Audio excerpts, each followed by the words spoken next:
Quand des reliques sont envoyées quelque part, cela amène une sorte de civilisation, de connaissance dans le dharma pour toutes les populations. Le Somdej, patriarche du temple de Wat Saket de Thaïlande, voit que l'intérêt porté à la religion bouddhiste est très développé en Occident, particulièrement en France, qui est au centre de l'Europe. Comme historiquement ces reliques sont restées en Thaïlande depuis 111 ans, c'est un trésor national. Nous avons voulu partager cela avec la communauté bouddhiste européenne et plus spécialement la France. Partager ce précieux trésor de l'humanité. Le patriarche Somdej de Wat Saket a trouvé que la France avait toutes les qualités requises pour pouvoir accueillir la lumière de l'enseignement du Bouddha. Nous ne sommes plus au siècle des Lumières, mais cette fois, c'est la lumière du Bouddha qui arrive en France.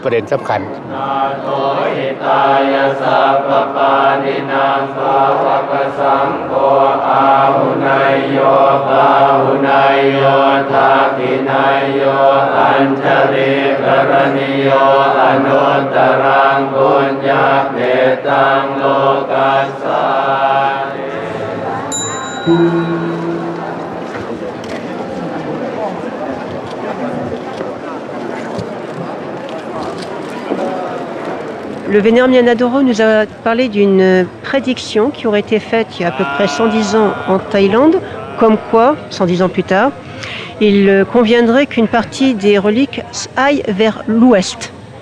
Et ce qui fait qu'en 2008, il y a une délégation thaïlandaise qui a fait tout un tour dans les différents pays d'Europe.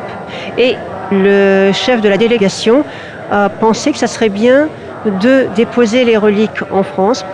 Et du coup, on lui a parlé des droits de l'homme, de la Révolution, de la culture française. Et il a trouvé qu'il y avait vraiment un écho qui était très parlant par rapport même à l'enseignement du Bouddha, avec justement cette ouverture, etc. Et il a pensé que ça serait bien. Alors, il nous les a proposés. On avait 2 jours pour donner notre réponse. Et sinon, il s'adressait à d'autres pays. Donc, on a dit oui.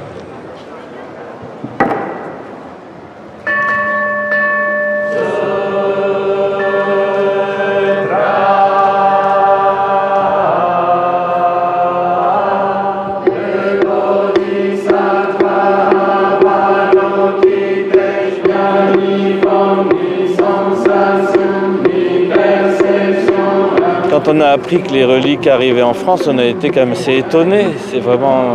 C'est pas quelque chose de très habituel dans notre culture bouddhiste, à mes yeux. Pour moi, les reliques sont avant tout les enseignements du Bouddha. Mais à la fin, quand on est plongé dans la situation réelle, oui, on est touché. Ce don de reliques à la France est un événement exceptionnel et fédérateur pour toutes les traditions bouddhistes qui se réunissent pour prier et se recueillir dans la pagode autour de la relique du Bouddha.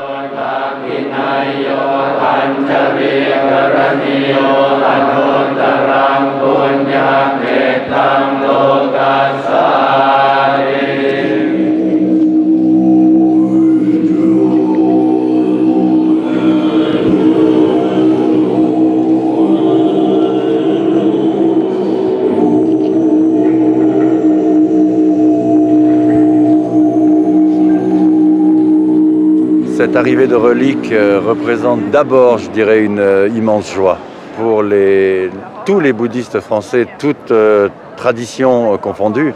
Et je pense que c'est ce qu'on a pu ressentir ce matin, notamment pendant cette procession qui était très folklorique, mais qui avant tout, qui était solennelle, mais qui savait exprimer beaucoup de joie.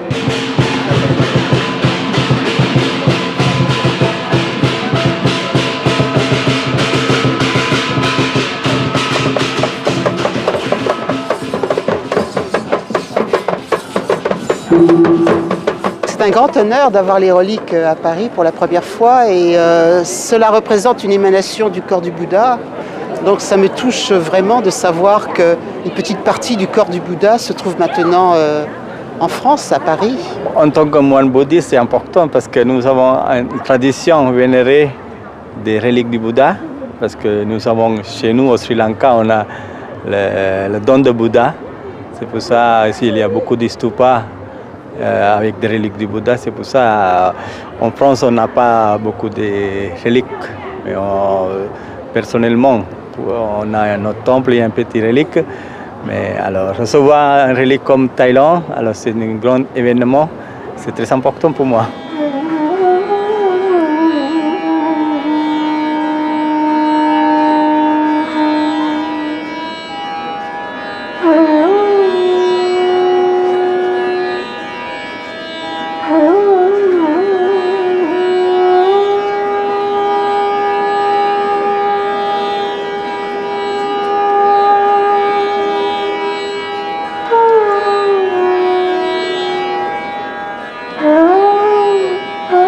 Tout ce qui peut aider les êtres humains à transformer un peu leur esprit, à avoir un esprit un peu plus éveillé ou moins égoïste, moins individualiste, c'est une bonne chose. Hein. Et donc cette arrivée des reliques, cette présence des reliques, je pense que c'est ce que ça inspire.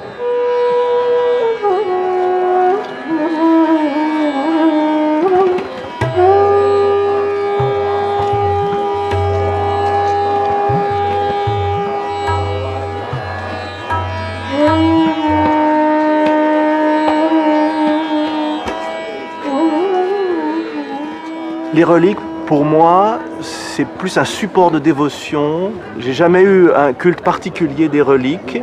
Par contre, j'ai toujours été touché par ce qu'elles suscitaient. Ce qui est très important, c'est qu'elles manifestent, si vous voulez, la présence du Bouddha. Voilà.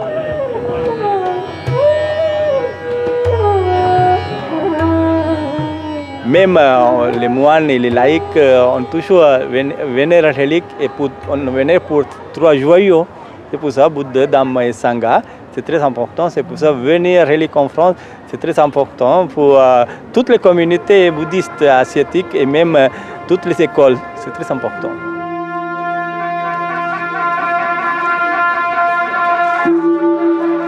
Le fait que des reliques soient présentes sur notre sol, ça va être un point de focalisation, je crois, et ça a déjà eu un effet extrêmement fédérateur.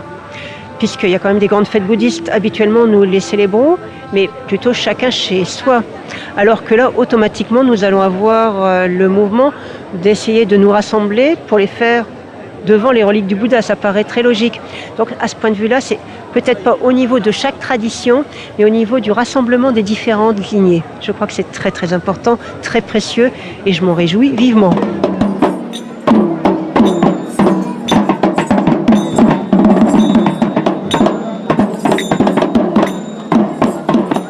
Je suis très touché de voir toutes ces traditions réunies parce que je suis moine Soto et j'ai pas beaucoup l'habitude de fonctionner avec les autres traditions. Et on a toujours un peu trop de distance et peut-être même de jugement. Et là, cette fois, je suis conquis parce que je vois, ne serait-ce que sur le plan expression, chant, artistique, quelque chose qui me touche bien au-delà des mots.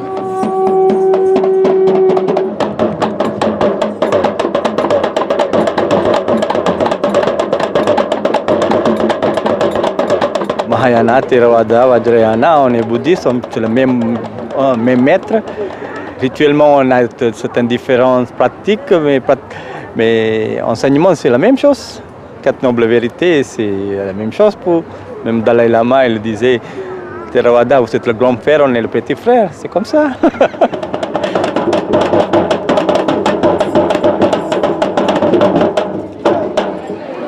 C'est vrai qu'il est important que toutes les traditions bouddhistes se rencontrent et l'UBF a à cœur de rassembler ces différentes traditions. Ce qu'il faut voir dans ces reliques, c'est leur aspect vivant. C'est-à-dire que ça correspond à une réalité de la présence du bouddhisme en France. C'est une offrande du grand patriarche de Thaïlande qui est un des pays les plus traditionnellement bouddhistes d'Asie. Et c'est une espèce de reconnaissance de ce qui se passe aujourd'hui en France ou en Europe. Le bouddhisme s'implante et s'est implanté, est une réalité du paysage religieux européen, occidental.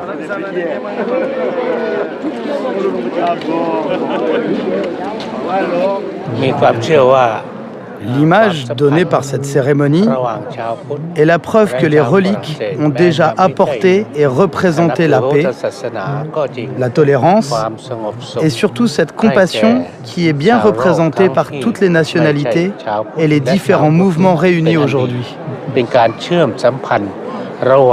C'est vraiment le plus beau cadeau qui nous a été fait ici en France, à nous tous bouddhistes venus d'Orient. Merci. Merci beaucoup.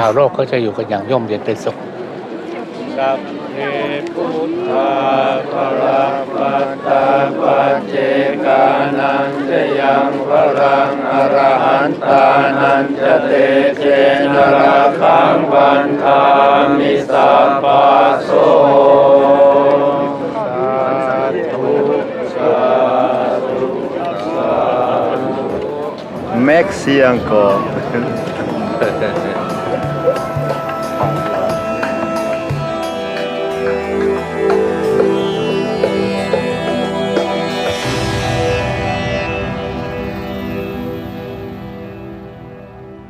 Si vous souhaitez en savoir plus, voici quelques ouvrages que nous vous conseillons. Tout d'abord, Lumière du Bouddha d'Olivier Jarmat-Thomas et Christophe Boisvieux aux éditions de l'Audi.